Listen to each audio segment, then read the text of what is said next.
ఇక పవన్ కళ్యాణ్ గురించి చూద్దాం సార్. ఇది పవన్ కళ్యాణ్ గురించి మీరు మాట్లాడుతున్నారు. ఇది ఆయనపై కొన్ని సినిమాలు వేసారు. నాకు చిన్న డౌట్ ఏంటంటే డిప్యూటీ సీఎం నుండి సినిమాలు కంప్లీట్ చేసుకోవచ్చా లేదా, ఎవరు పర్మిషన్ తీసుకోవాలి, అవి బ్యాలెన్స్ చేసుకోవచ్చా లేదా, అవి అంటే మీకు ఇంకేమన్నా చెప్తారండి పవన్ కళ్యాణ్ గురించి? అంటే ఒక్కసారి మంత్రి అయిన తర్వాత అన్ని రకాల లావాదేవీలు వ్యాపారాలు వదిలేసేయాలి పూర్తిగా. ఏ పరిస్థితిలోనూ ఆదాయం వచ్చే కార్యక్రమం ఏది కూడా చేయకూడదు.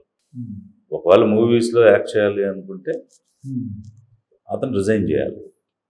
చేసి 2 నెలలు 3 నెలలు 6 నెలలు సినిమా చేసుకుని తిరిగి వచ్చిన తర్వాత మళ్ళీ అతనికి మంత్రి పదవి ఇచ్చే అవకాశం అక్కడ ఉండి ఆ ముఖ్యమంత్రి నచ్చితే మళ్ళీ మంత్రిగా చేరడానికి అవకాశం ఉంటుంది.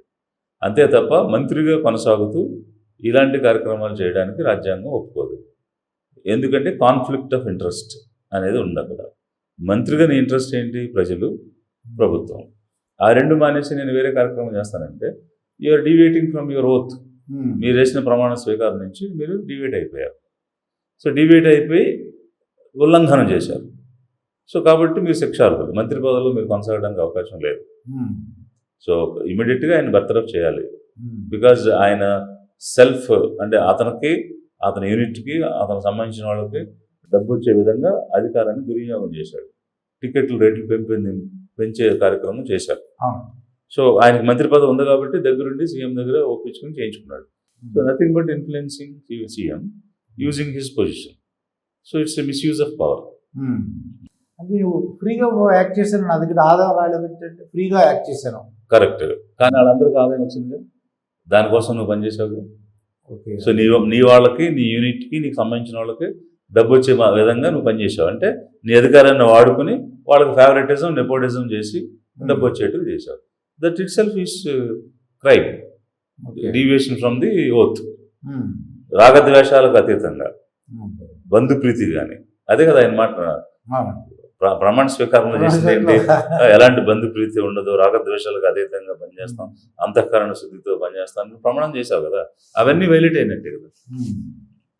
నేను ఎన్టీ రామారావు గారు పర్సనల్ సెక్రటరీ నర్సయ్య గారితో ఇంటర్వ్యూ చేశానండి.